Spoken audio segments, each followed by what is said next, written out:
Hello guys! Ayan, so ako ulit sa Auntie Arlene nyo. So ito ay mabilisang vlog lang kasi sasagot lang tayo nung tanong ng ating isang sisi kasi nga parang kumbaga nag-aalala kasi siya para dun sa friend niya. So sasagutin natin to, although medyo busy talaga si Auntie nyo ngayon at medyo masakit ang katawan ni Auntie nyo, pero sige, mabilisang sagot lang po ito kasi mahirap po kasi sa comment section din ako mag-reply sa inyo. Hindi ko mas na-explain ng maayos.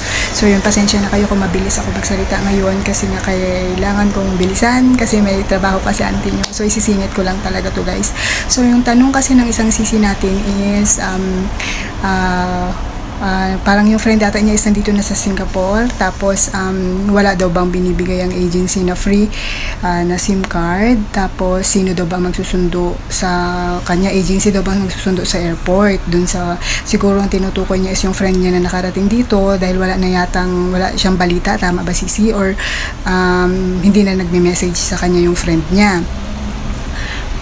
Wow! Ang galing sumayaw at ang ganda, ganyan ang mga dugong Pilipino. So yun guys, ito sisi ay nangyari yan sa akin, based on my experiences, i-share ko yung experience ko sa inyo, at saka meron din akong vlog dyan, so medyo marami na kasi yung vlog ko. So kung mahanap mo yung vlog ko about dun sa kung paano ko nakarating dito sa Singapore is yung karanasan ko parang parehas kami kasi may mga ilang agency na medyo mahigpit.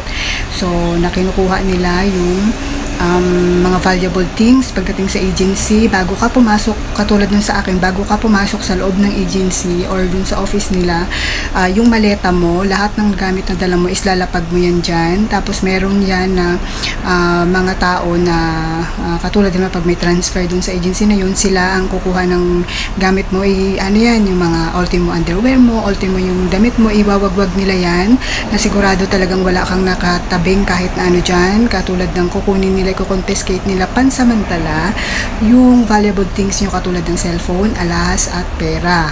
Tapos yung nakuha sa akin yung dati is cellphone, relo, tsaka power bank, at tsaka yung ano pa ba, yung mga ganon, tinabi nila yon, mga jewelry, ganyan, tinabi nila yun, tapos nilagay nila yun sa isang envelope, tapos pinangalanan ko ano nakalagay doon sa loob ng envelope na yun, kung ano ba cellphone mo, ganyan, nakalagay doon pera, ganyan. So pati wallet ko noon is kinuha nila. So yung reason nila, natingin ko, kasi nakausap ko din yung ibang doon na kasamahan ko kung bakit nila ginagawa yun, is para maiwasan yung, kasi syempre hindi natin kilala, mga foreign people tayo dito sa Singapore, hindi natin kilala yung mga makakasalamuha natin, in case man na walang magkanakawan or walang pagka may cellphone kasi tayong hawak, syempre baka hindi tayo makafocus kung ano talaga yung natin, which is doon ako na disappoint na konti at the first sa agency ko, kasi nga syempre nasa ibang bansa ako, kailangan ko magkaroon ng communication doon sa sa Pilipinas. Ngayon, mayroon naman staff na Pilipina, pwede ka naman makisuyo, pwede naman kayong makisuyo na kung pwede makichat sa family namin na tawag doon na okay kami, ganyan. Kaso nga lang ang problema, hindi ko rin na-login sa kanya yung account ko sa Facebook kasi nalimutan ko. Tapos yung cellphone number, yun ang wala akong alam kasi diba sa Pilipinas hindi naman karamihan uso sa atin ng WhatsApp. Ang communication talaga sa atin is Messenger pag nasa ibang bansa, ganun. So wala din ako kakilala na pwedeng through WhatsApp ko, kasi nga sa WhatsApp sana pwedeng i-chat na okay yung sa family ko na okay ako, ganun. So wala, kaya nung time na yun nawalan talaga ako ng communication at tingin ko parang mga less than 3 weeks ata ako walang communication sa kanila. So yun, kahit nag-alala man sila, pero yun nga, wala tayong magagawa kasi yun talagang ibang policy ng mga agency dito sa Singapore. Although may mga ilang agency din naman dito, katulad ng sa ibang mga kaibigan ko na open sila sa cellphone, everything, hindi sila ganun kahigpit. At depende po yan sa agency talaga na maanuhan natin dito. Pero isang bagay lang ang masusure ko sa inyo, pag dito po kayo sa Singapore mag-apply, safe po dito. So yung wag kayo mag-alala na mamaltratuhin o baka mamaya ay illegal, yung trafficking, yung mga ganon, hindi po, safe po talaga dito sa Singapore, talagang yun ang nakaka-proud dito. Yun naman sisi, yun sa tanong mo is kung pagdating sa is binibigyan ba ng free SIM card. Yung sa free SIM card po kasi is madalas usually yan is pagdating mo kasi dito sa Singapore, ayun pala, yung tanong mo pala Sisi is, sino ang magsusundo sa airport? Usually po kasi yan, sa experience ko po is meron pong driver na sumundo sa akin, na marami kami actually, na tawag dito, sinundo kami, tapos para magpa-medical. So, dinala kami sa nagme-medicalan. After nun, saka kami dinala dinerecho sa agency. At pagdating nga namin sa agency, hindi ako rin na-inform na, yun nga, yung gamit ko is i-confiscate nila. So, yun, kaya hindi rin ako talaga nakapag-ano sa family ko. Pagdating ko, nagpa-medical ako, tapos pagdating ko sa agency, nawala na rin ako ng contact nun. So, yun, ang usually nun, after kasi nung paghalimbawa, may ibang lang agency din naman guys ha, na walang driver na susundo sa inyo. Bali ang kukuha is staff ng agency, dadalhin kayo sa agency, tapos ano kayo, ipapamedical kayo sila yon. Kasi kailangan kasi within a week, no? Depende sa pagdating nyo dito, kung anong oras kayong dating nyo dito sa Singapore. Kung bukas na yung mga medicalan dito, ipapamedical agad-agad kayo. Pero kung dating nyo dito sa madaling araw, tapos kinuha kayo ng staff ng agency, so kinabukasan yun. Usually ipapamedical muna kayo bago kayo magte-training or everything na ano. Opo, dito, kahit naka-medical ka na sa Pilipinas, pagdating mo dito is ipapamedical ka pa nila.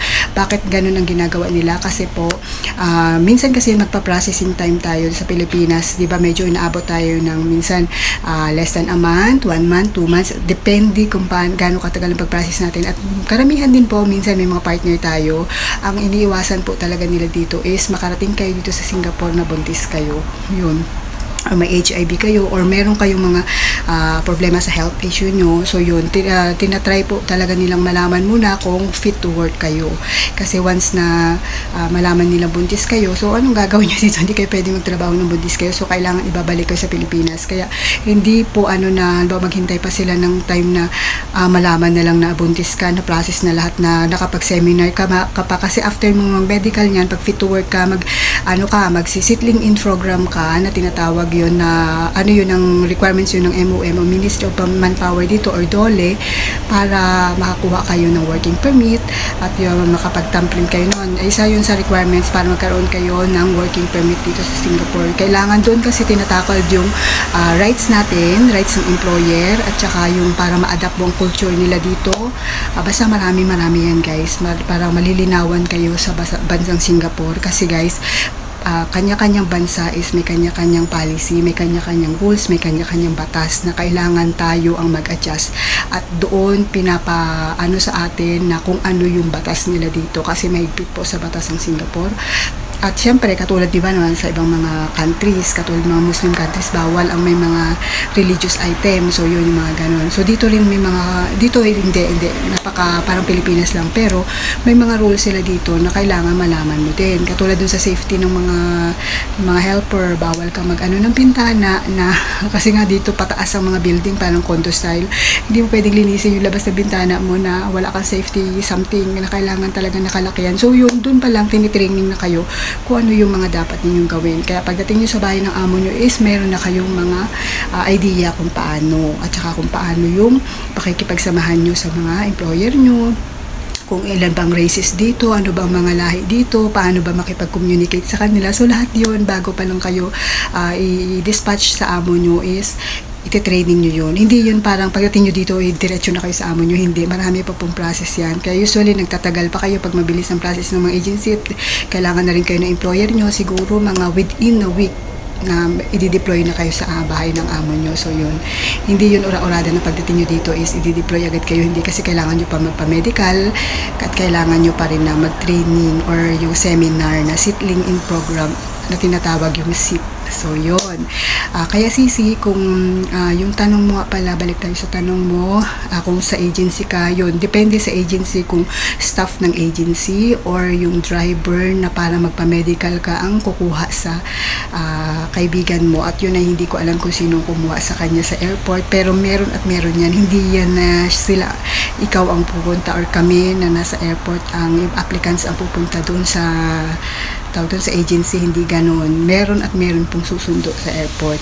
Yun Sisi, huwag kang mag-alala at huwag kang mangamba or sa kaibigan mo. Although syempre ganun talaga yung mararanasan ng nasa Pinas kasi hindi natin alam kung anong sitwasyon na kinakaharap ng kaibigan mo dito. Pero ipanatag mo lang yung loob mo kasi ang Singapore po is napakagandang bansa. So yun, kaya nga may video ako dyan para sa inyo ng mga inspiring na or gustong mag-apply din dito sa Singapore para alam nyo rin po kung ano yung mga gagawin nyo nasa airport pa lang kayo kasi nangyari po kasi yan sa akin.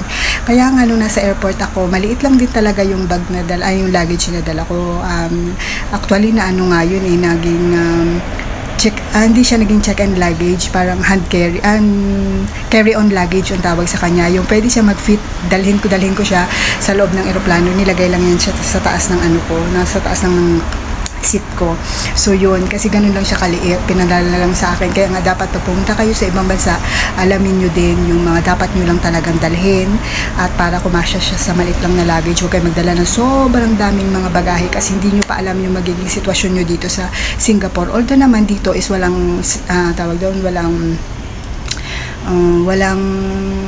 what you call this one, walang termination. So panatag kayo na magtatagal kayo dito unless na kayo na talaga yung umayaw sa amo nyo kasi nasa parang first 6 months kasi dyan is nandyan talaga yung mga adjustment natin. So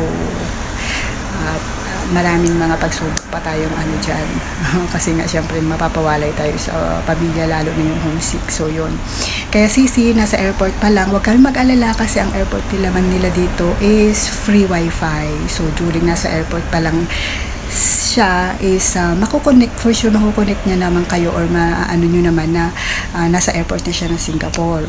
Ngayon, dito sa pala, meron doon mga nakapaskil sa airport pa lang kayo na ipapascan nyo lang yung passport nyo, tapos makakaano kayo ng 1 hour na free wifi sa Changi Airport o yung airport nila dito. Then, pag dinownload nyo yung Changi apps, magkakaroon pa kayo ng 24 hours o 1 day na unlimited na gamit ng internet. So, ganun kaganda dito sa Singapore. Kaya, sana all. Hindi sa atin ba sa Pilipinas, may free wifi din ba ang airport? So, yun, dito kasi sa kanila is meron. So, yun. Kaya walang problema sa ganun. Ngayon, kung susunduin na siya, syempre mawawala na yung internet connection niya kasi nga naka-free wifi lang siya sa airport pag sinundo na siya ng tawag dito ng kung sino man susundo sa kanya, staff man o kung sino man. Tapos hindi pa yan sila bibilan talaga ng SIM card kasi usually yan, pag nagtitraining pa lang sila, doon pa lang yan sila bibigyan ng free SIM card. During may time ewan ko lang ngayon kung meron pang ganun. Pero kung walang bumili sa kanila, either yan yung agency yung magpo-provide sa kanila kasi minsan nasa salary deduction yan, kung kasama yan doon sa mga salary deduction or yung amo nyo kasi kailangan yung magkaroon ng communication sa amo nyo. So ibig sabihin kailangan ng amo nyo yung CP number nyo, especially dito na nag-implement sila last year na kailangan talaga kahit baguhan ng helper is once a month, at least once a month merong day off ang helper. So lalabas yung helper. Syempre kung baguhan pa lang yung helper, pagka late na umuwi yan, kukontakin kayo ng amo nyo. So minsan pag mabait yung amo nyo ang magpo-provide sa inyo ng SIM card nyo. So yun Sisi. Kaya sa ganung situation, huwag ka mag-alala sa kaibigan mo, for sure she's okay.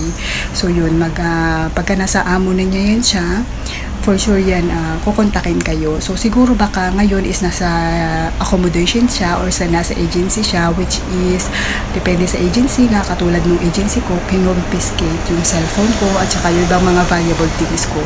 So yun, kaya baka yung situation niya is depende sa agency niya ngayon, baka same kami. So yun, nawalan din ako ng communication sa pamilya ko nung nasa Pinas ako. So maghintay-hintay lang kayo, for sure magiging okay din naman yan. Hintayin nyo na lang yung tawag nyo sa tawag niya or contact niya sa inyo, yung magme-message naman yan sa inyo. Huwag ka mag-alala kasi napaka-safe po ng Singapore. Wala kayong problema, walang dito yung mga human trafficking or something, wala. Napaka-safe po dito. Kaya hintay-hintay lang kayo, magiging okay din yan. Kukontak din yan sa inyo yung mga kaibigan nyo. Kaya penatag mo yung loob mo sis. Okay, for sure for me talagang 95% nasa okay yung sitwasyon ng kaibigan mo. Once na nawalan lang siya ng contact is baka yung agency niya same sa agency ko na kinoconfiscate ang cellphone. So yun, kasi minsan sinasanay nila yung mga dito na din ng mga helper na hindi masyadong gumagamit ng so yun. At saka dito kasi kailangan talaga yung mga valuable things safety muna nila kasi nga iba-ibang mga lahi ang nakakasalamuha mo kasi meron ditong Indonesian, Indian, Myanmar at Philippines at Sri Lanka. So maraming mga lahi, hindi lang po ang Pilipina ang hinahired nila as domestic helper dito. Marami po. Pero ang Pilipina yung may pinakamalaking sahod kumpara sa mga ibang lahi kasi nga mas fluent tayo sa English. Although sila kasi dito is kahit mga lokal sila or kahit mga tawag doon, Singaporean sila is karamihan din, lalo na yung mga may edad na is na hindi sila ganun ka-fluent sa English. So yun, kaya wag din kayong kabahan o wag kayong matakot ay hindi ako magaling sa English, baka pagdating ko dito sa Singapore is tawag doon, mahirapan ako makipag-communicate. Hindi po. Tapos dito rin 4 ang lahi pag sinabi mo Singaporean. May Singaporean Chinese, Singaporean Malay, Singaporean Indian at saka Singaporean Eurasian, which is yung mga puti. Indian, alam nyo naman. Tapos yung mga Malaysian is from Malaysia, and then alam nyo naman kasi diba ang Singapore is dating Malaysia siya na nag-separate lang, diba? Tapos yung Singaporean Chinese, which is yun. So yun lang yun lang sana nasagot ko yung tanong mo. Pasensya ka na kasi mabilisan lang din talaga tong ko kasi may trabaho pa si auntie nyo. Ate, yun lang sa lahat po na gusto magtanong, magkaroon ng mag-comment lang kayo, walang problema. Hanggat kaya ko pong sagutin, isasagutin ko po. So yun lang, bye bye.